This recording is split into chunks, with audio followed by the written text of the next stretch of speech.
में रमेश नाम का लड़का रहता था। उसे चित्र बनाने का बहुत ज्यादा शौक था। वो जमीन पर नुकीली पेंसिल से चित्र बनाता रहता था।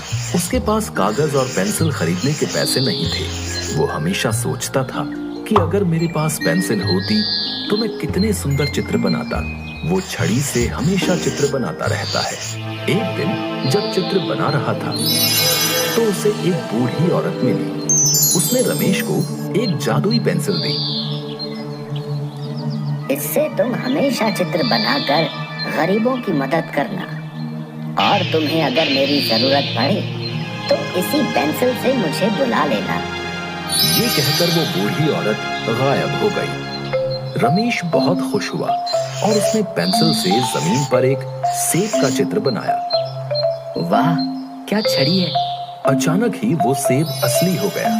फिर उसने एक बिल्ली का चित्र बनाया और देखते ही देखते वो भी असली बिल्ली बन गई। ये क्या? ये तो एक जादुई पेंसिल है।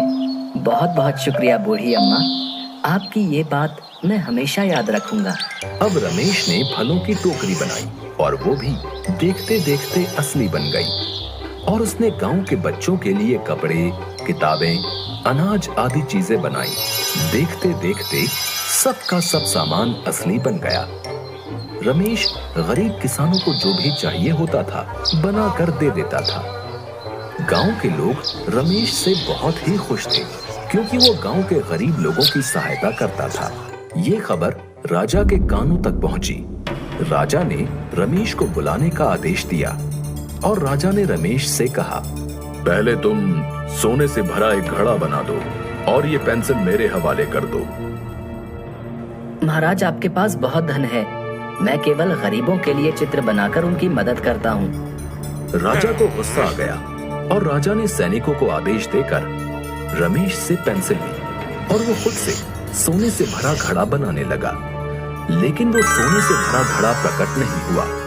राजा ने सेनापति को पेंसिल से चित्र बनाने को कहा, लेकिन उस चित्र से भी कोई भी वस्तु प्रकट नहीं हुई। ये सब देखकर राजा और अधिक क्रोधित हो गया। सुनो रमेश, जैसा मैं बोल रहा हूँ वैसे चित्र तुम्हें बनाना ही पड़ेगा, नहीं तो मैं तुम्हें कारागार में बंद कर दूंगा। रमेश मन ही मन में सोचने लगा, अगर वो राजा की आज्ञा का पालन नहीं करेगा तो राजा उसे कारागार में बंद कर देगा, तो वो गरीब लोगों की मदद नहीं कर पाएगा। वो चतुर था।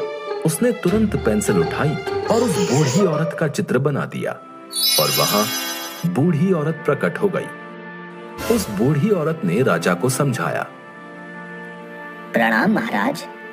सच कहूं तो आपके पास धन की कोई कमी नहीं है, लेकिन वाकई में जो गरीब है रमेश उनके लिए ढेर सारी खुशियां लाने का काम कर रहा है।